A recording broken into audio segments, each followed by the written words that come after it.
Okay. Hello, myRockworld members.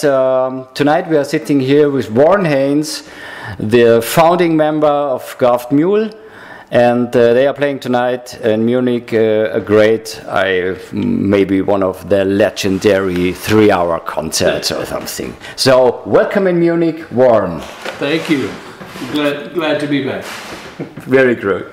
First of all, happy birthday to 20 years Mule. And the newest information from the record company, you are, and this is awesome, impossible, but you are in the charts in Germany with all 4 live albums. You won't believe it. And we got the chart positions. We have the new live album Dark Side of the Mule. It's on 56.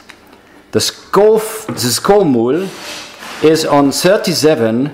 The Dub Side of Mule is on 18, and the Stone Mule is on 36. This is wow. This is within awesome. 6 months.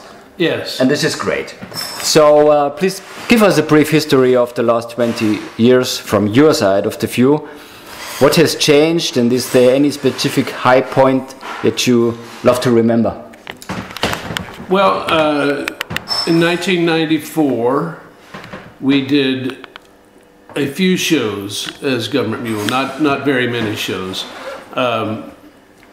It was a side project to the Allman Brothers Band. Alan Woody and myself were full-time members of the Allman Brothers, but the Allman Brothers worked maybe half the year. Yeah. So the other half of the year we had free to do whatever we wanted to do. So we started Government Mule just really to have fun, nothing more, you know. And it kind of... As a jam band in the kind of Grateful Dead? Yeah, it was more patterned after like Jimi Hendrix Experience and Cream. Okay. And because you started Free. It was a trio. Yeah. And we felt like no one was doing that. There were no bands, especially at that time, that were doing power trio. Yeah. So we wanted to bring the power trio back. Very good. So that's what we did, and in the States it started building momentum, and so we quickly became like a real band and started recording and touring and all these things. No one ever expected it to last 20 years. This is pretty cool. What is a high point, a specific high point, if you look back? Is there one where you say this is... I think there's very many, and I'm grateful that there's very many. I mean, doing all of our studio records, I have very fond memories of, you know, making music with Alan Woody, who passed away in 2000. Yeah. We made a lot of music together. Some of the high points are like the live shows that were filled with special guests. You know, the one that became Live with a Little Help from Our Friends, you know, with Derek Trucks and Mark Ford and Bernie Worrell and Chuck Leavell and Randall Bramlett and Jan Rico Scott. And then that became part of Government Mule's reputation, I think, you know. And so after Alan Woody passed away, we recorded the Deep In Volume 1 and the Deep In Volume 2 with 25 great bass players. Yeah. This was awesome. And then we invited a bunch of bass players to join us in New Orleans when we filmed The Deepest End, and that's the live video, DVD, and live record. I think maybe the longest show we ever played, maybe 6 hours.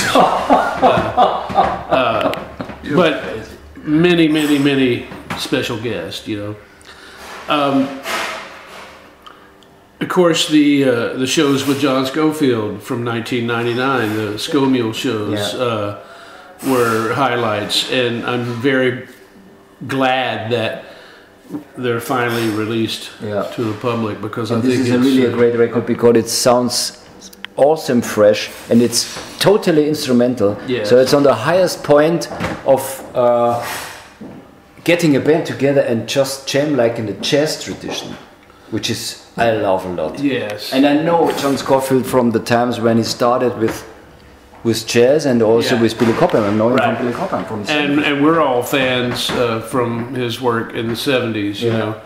And John and I became friends late 80s, early 90s, and then we recorded those shows in 1999. And of course, we've played together many, many times since then. But those recordings are the first time we ever played together. Did you know that he played 2 days ago in here, 100 kilometers from here away? Oh, really? In a small jazz club. Yeah. With a trio. Yeah. I love John. He's a wonderful player. Next question, because we are just speaking about the new releases. We have 4 new live releases. Please tell us something about the new Dark Side of the Mule, the Sko Mule, the Dub Side of the Mule, and the Stone Side of the Mule from your side of the position. Well, all of those shows are from either Halloween or New Year's Eve. Those are the 2 days out of the year that we perform special thematic shows. Halloween, we've done Led Zeppelin, Houses of the Holy. We've done Who's Next. We've done 90 minutes of Jimi Hendrix. This past Halloween, we did 2.5 hours of Neil Young music, in addition to a long set of Government Mule songs. So they're very long nights. And we make all of these shows available through our website, muletracks.com. But we've picked certain ones, the Stone Side, Dub Side, Dark Side, to remix, remaster, and put them out officially. New Year's Eve is also a special night, and the Dub Side is from New Year's Eve. Stone Side and Dark Side are from Halloween. But each of those, Halloween and New Year's Eve, is always something where we play someone else's music.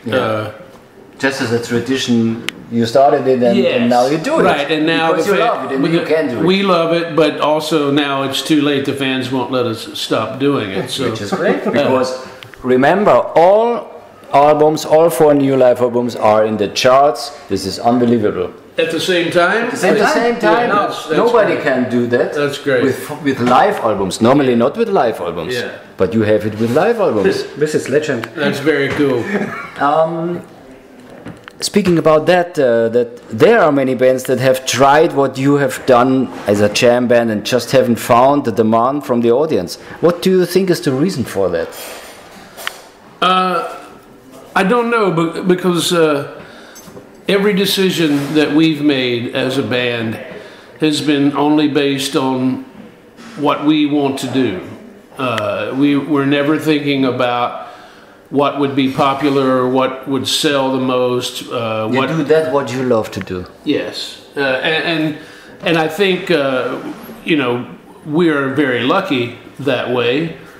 And I don't know that I would give someone that advice to only do what you want to do, but it works for us. Very good.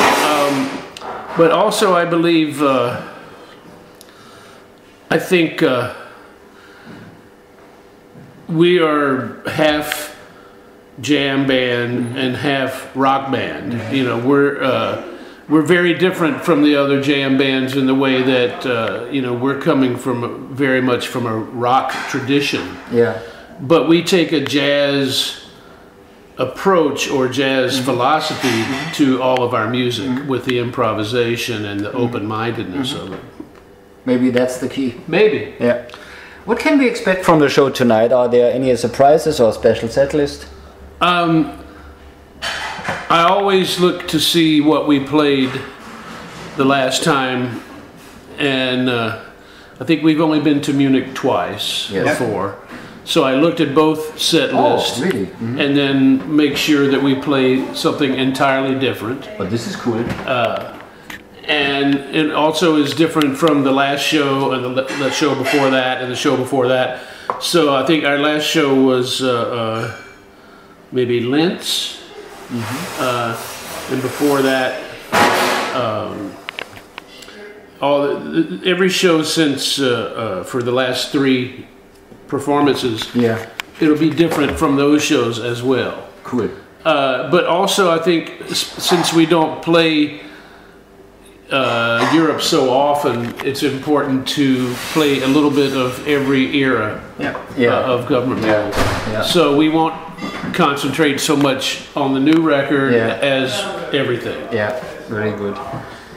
Is there still anything you haven't done yet musically and you still think one day we will do that? And I know that you will release a new solo album end of July, and it's called Ashes and Dust. And Dust. Yes, Ashes and Dust. Is this answering the question, or? Yeah, I mean, Ashes and Dust is my new solo record that's going to come out in July, and it's very different from anything I've ever done. It's the most similar to my solo acoustic performances.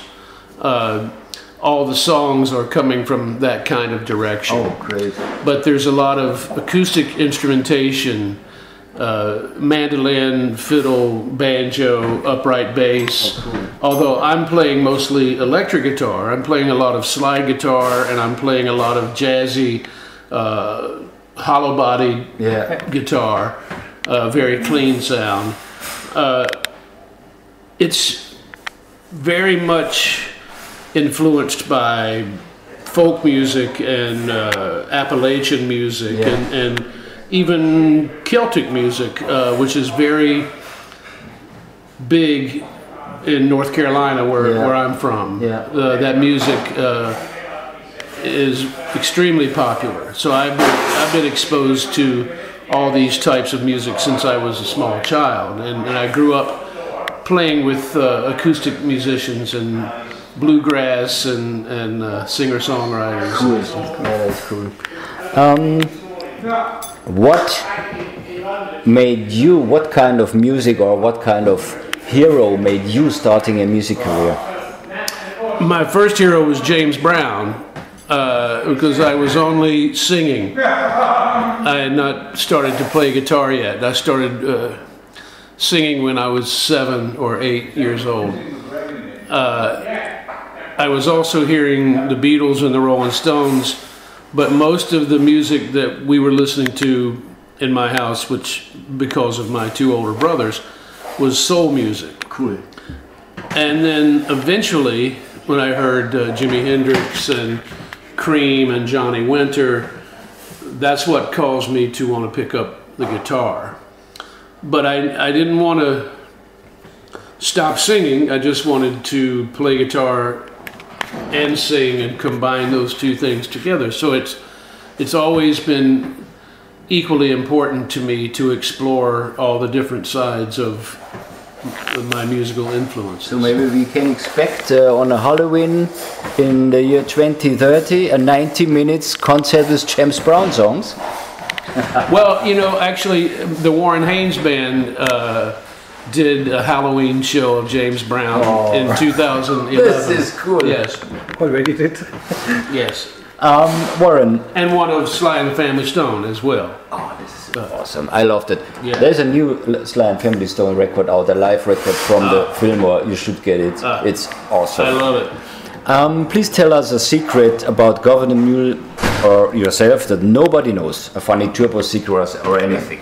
Well, do you know the origin of the name? No. Okay. In 1994,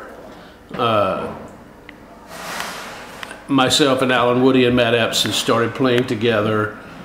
We were brand new as a band. We had no name. And we were playing a show in Memphis, Tennessee. Allman Brothers are headlining a festival one night. The next night, James Brown is headlining the festival.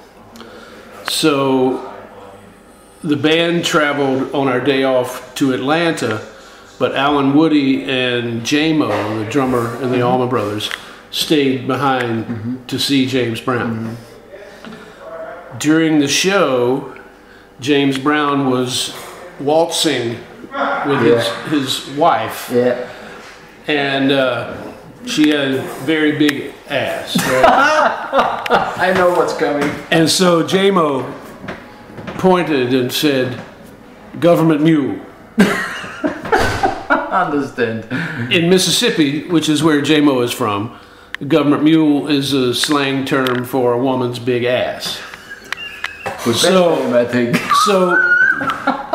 So we named our band after James Brown's wife's big ass. 20 years of big asses. This is Government Mule. Thank you, Warren. Thank you very much. My pleasure. Thank you so much. Bye.